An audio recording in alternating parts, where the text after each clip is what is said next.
The movie begins in Paris with a married couple named Vincent and Sophie who own a butcher shop. Unfortunately, the shop isn't doing well at all. They don't have many customers, and those who do come fight over waiting.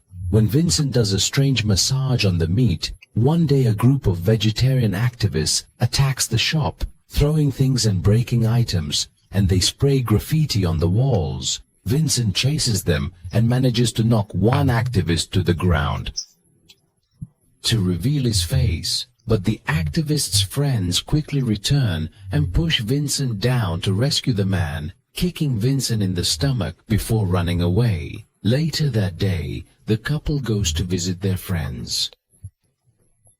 Mark and his wife tell them that the bank refused to give them a loan to fix the shop, and thus they will soon declare bankruptcy.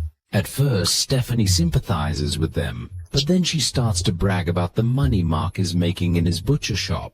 During dinner, Mark boasts about his earnings and gives Vincent a gift, a gun to protect the shop.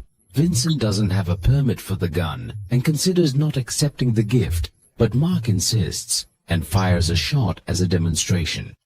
On the way back home, Sophie tells Vincent that they should separate because their marriage has become boring and she wants a man who makes her feel excited. But Vincent is distracted, noticing the activist riding a bike nearby. Suddenly, Vincent stops the car and decides to confront the man, reversing the car to find him, but accidentally runs over him and kills him. A terrified Vincent wants to call the police to report it as an accident. However, Sophie cautions him that he has consumed alcohol and there's a firearm in the vehicle, which means he might risk a hefty prison term.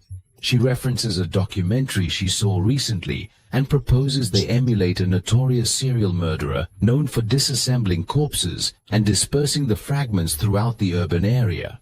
Shortly thereafter, Vincent lays the deceased individual on his butcher's block and commences dissecting him with his professional instruments, sectioning off large chunks which he further reduces into tinier segments. In the chaos, an ear falls off and the dog eats it without hesitation, loving it so much that it barks for more. Vincent throws the other ear and, seeing the dog eat it, gets an idea. After finishing, Vincent goes to his bedroom and finds Sophie watching another crime documentary. She tells him he can't sleep there because they have separated. With no other option, Vincent sleeps on the couch. The next morning, Vincent oversleeps, rushes to the shop, and finds that Sophie had mistaken the human meat he left on the chopping board for luncheon meat. Before he can yell at her, a customer returns, saying it was the best meat she had ever tasted, and orders more. He tries to sell her something else, but she insists on the luncheon meat. Sophie, still clueless about the situation, tastes the new luncheon meat and finds it amazing. Vincent tells the customers it is special Iranian pork. The customer buys all she needs, and after she leaves, Sophie demands to know the truth. When she hears Vincent's explanation, she is shocked at first, but then tells Vincent not to waste the meat and also